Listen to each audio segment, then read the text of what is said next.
Takže dobrý deň prajem. Dneska by som vám chcel ukázať tento motocykel. Je to Java 350 typ 638. Rok výroby je to 1988.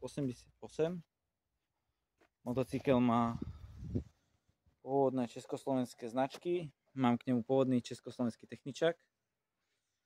Sú na nej vidieť nejaké dobové úpravy, ako je napríklad ten červený lák, alebo ten plastový blatník, alebo napríklad ten výfuk. Má funkčný motor, ktorý není problém pri obhliadke vyskúšať. Predvediem.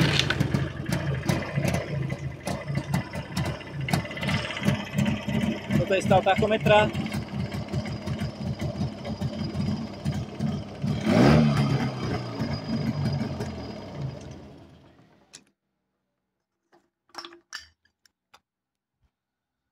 Takýto je stav nádrže.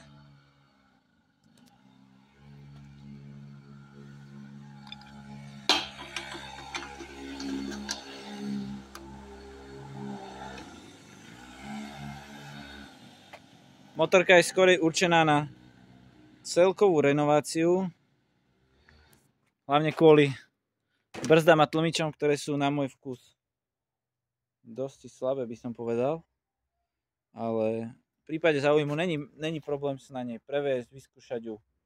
Dá sa vidieť v Bernolákove. Cena motocykla je 800 € a kontakt nájdete v popise videa. To bude k dnešnému videu všetko. Tak vám ďakujem. Majte sa.